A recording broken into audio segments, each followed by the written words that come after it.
2024चं भांगरे साहेबांचं जे स्वप्न होतं ते स्वप्नच राहिलं। नियतीच्या मनात काय होतं, नियतीने ते स्वप्न आमच्याकडनं हिरावून घेतलं। आता 19 तारखेला पवार साहेबांनी आशीर्वाद दिलेला आहे, तुम्ही माझ्या मुलाला पदरात घ्यावा ही विनंती करेल। जे अकोले तालुक्याची जी जबाबदारी आहे, जी जबाबदारी तुम्ही माझ्या मुलाला टाकाल ती निश्चितच तो पूर्ण करेल। अकोले तालुका हा पुरोगामी विचारसरणीचा तालुका आहे, परंतु साहेब अकोले तालुक्यामध्ये रोजगार मिळत नसताना आजही माझ्या बांधवांना नारायणगाव आळेफाटा त्या ठिकाणी कामाला जावं लागत असतं। माझ्या महिलांच्या हाताला काम नाही, तरुणांच्या हाताला काम नाही। त्याचबरोबर अकोले तालुक्यात शिक्षणाच्या सुविधा नसल्याने माझ्या युवक युवती शिक्षणासाठी बाहेर गावी जावं लागत आहे। त्याचबरोबर आदरणीय शरदचंद्रजी पवार साहेबांचे विचार, राष्ट्रवादी पक्षाची ध्येय धोरणे आज आम्ही सर्व कार्यकर्ते तळागाळातील माणसांपर्यंत पोहोचवण्याचं काम या ठिकाणी करत असतो। साहेब पवार साहेबांची सभा 19 तारखेला जयंतीनिमित्त अकोल्याला आले होते, त्यावेळेस पण एवढ्या मोठ्या संख्येने ही सर्व मायबाप जनता उपस्थित होती। गेली 30 ते 40 वर्ष अकोले तालुक्याचे लोकनेते स्वर्गीय भांगरे साहेब यांनी तालुक्याचा मोठा संघर्ष केला। मग ते निळवंडे धरणाचे पुनर्वसन असू, पाट पाण्याचा लढा असू, प्रत्येक लढ्यासाठी साहेबांनी मोठा योगदान दिला।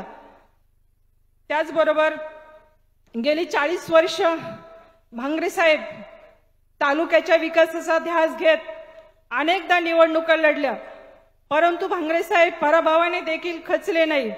उलट त्यांनी माझा अकोला तालुका कसा सुजलाम सुफलाम होईल, माझ्या महिलांच्या, माझ्या तरुणांच्या, माझ्या युवकांच्या हाताला काम कसे मिळेल ह्याकडे सातत्याने प्रयत्नशील राहिले। त्याचबरोबर साहेब यशवंत युथ फाउंडेशनची संस्था आहे, त्या संस्थेमध्ये 315 बचत गट आहे आणि आज जवळपास 15 ते 20 हजार महिलांना प्रशिक्षण देण्याचं काम करत आहे। कालही पांगरी या ठिकाणी प्रशिक्षण दिलंय आणि इथून पुढेही प्रशिक्षण देण्याचं काम या ठिकाणी मी करेल। साहेब आपल्या राष्ट्रवादी महिला शाखा जवळपास 120 महिलांच्या शाखा स्थापन केलेल्या आहेत। जसं तुम्ही साहेब अकोल्याला मेंगाळ आला होता, त्याच पद्धतीने आज ह्या 120 महिला आज आपल्या बरोबर आहेत आणि आदरणीय पवार साहेबांबरोबर आहेत। त्याचबरोबर साहेब 2019ची जी परिवर्तनाची लढाई झाली, त्या लढाईचे शिल्पकार स्वर्गीय भांगरे साहेब होते।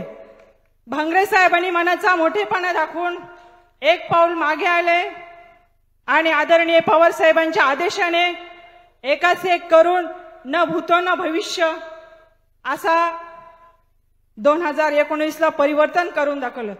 परंतु साहेब 2024चं भांगरे साहेबांचं जे स्वप्न होतं ते स्वप्नच राहिलं।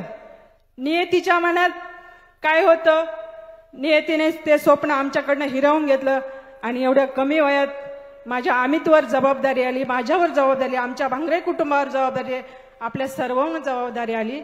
आणि साहेब आता 19 तारखेला पवार साहेबांनी आशीर्वाद दिलेला आहे, तुम्ही माझ्या मुलाला पदरात घ्यावा ही विनंती करेल। आणि जे अकोले तालुक्याची जी जबाबदारी आहे, जी जबाबदारी तुम्ही माझ्या मुलाला टाकाल ती निश्चितच तो पूर्ण करेल।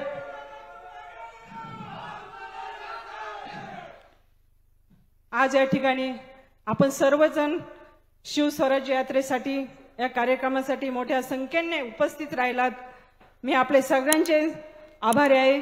धन्यवाद।